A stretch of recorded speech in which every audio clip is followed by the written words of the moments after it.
I've seen the peak and I'm back in the valley because I posted videos and they would get 30,000 likes. And I gotta remind myself that my self-worth is not in the progress of the videos. It is, I am valuable as an individual in the eyes of God. And so then I can't take value from the results, from the amount of money that I make in this life, from the status that I achieve, from the results on social media. These are all external things. Now, a lot of people struggle to come to that realization. I'm learning that in this season and really integrating that it's the values that matter. It's showing up for yourself. It's putting in the work. I think the thing that a lot of people who accept that first layer fail to accept is the fact that just because you're disconnected from the result doesn't mean that you can stop putting in the work. So, where do I move forward from here? The video yesterday I posted got 400 likes. I gotta understand why that happened. Well, first off, the hook wasn't compelling. Maybe it's because there was no audio. It was because it was an unfamiliar visual. I never do green screen videos, and so then people don't click. It doesn't make sense to them. Because there's all these subtle visual cues that you have to learn. When you change your profile photo, that changes a lot. When you don't have the same intro or hook, that changes a lot. The initial success is everything. So people need to see, for the initial success to work, they need to see you. Okay, what's the key here? Detach from the number of likes.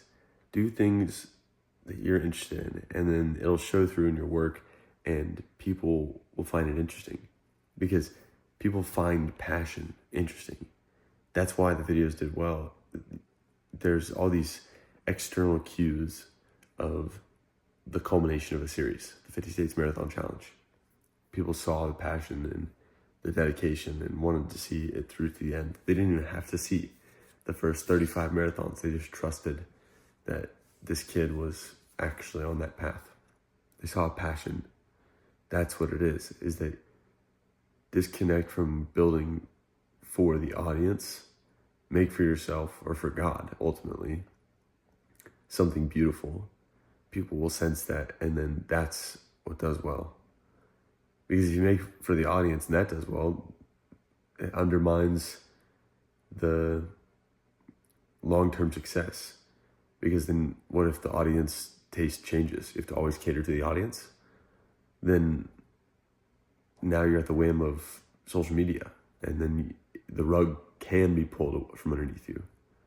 Instead, it's a much more difficult path, but if you just build for yourself, and for yourself even, that will get pulled from underneath you. Build for God. Do something for the Lord.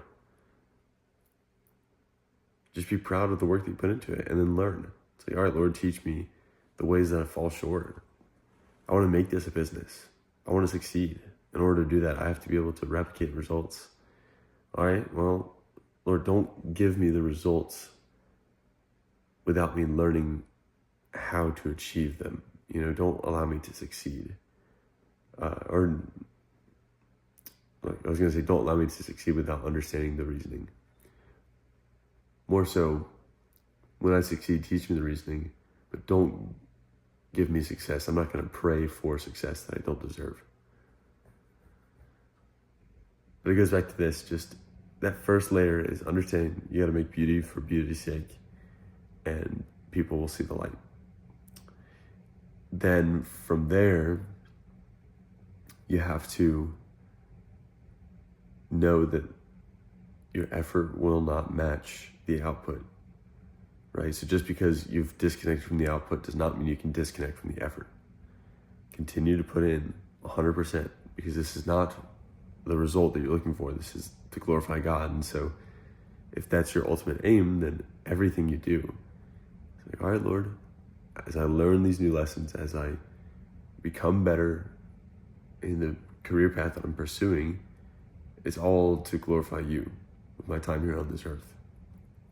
You got to keep that as the front aim, because up front, you'll put in 100% effort and get 1% of that in results. At the end, you'll put 100% effort and you'll get 10,000% results. So, and all along the way, there will be ups and downs. The results will never match the effort. But with less effort, you'll have less overall results in general. With more effort, you'll have more overall results, exponentially more. I guess that's the beauty of just doing beauty for beauty's sake, is the exponential return that might happen. That's all you can control. So show up today.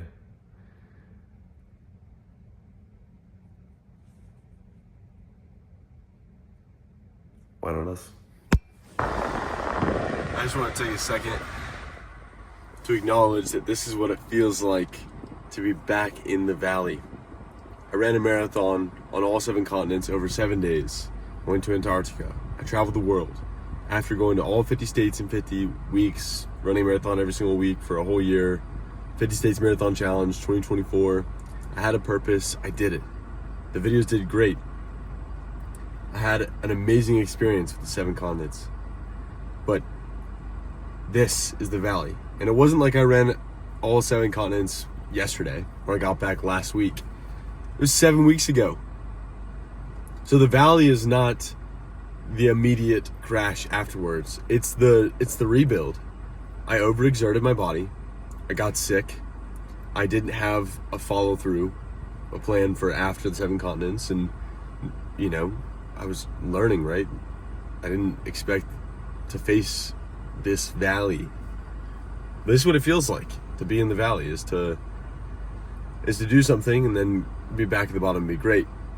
Or this is what goes through your mind. Great, now that I've done this, people expect something of me, but they really don't.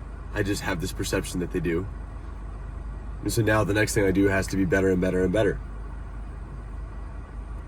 For the wrong reasons, you will fall. What are the reasons behind that? People don't have this expectation of me. They just see content on social media, and if it's good, they like it. It's not that they're thinking like, oh, he better come out with a good video next, or judging me like, oh, this doesn't hold up to what he used to do. People have too many things to care about to stop and think about that. And the one person, maybe 5 people who do have enough time to actually think about that are not the ones that are consuming the content as like part of the community. They're more so like the creators that understand the reality of all this, but are plagued by the same downfall that I am, of knowing too much. So just forget it all. The naivete of making good content, you just come up with an impossible but barely achievable challenge, and you make funny videos, and people love the spirit behind it, and then they follow that. This is the valley. But one step at a time, we will make it up the mountain again. The life story, it's a series of peaks and valleys. Why not us?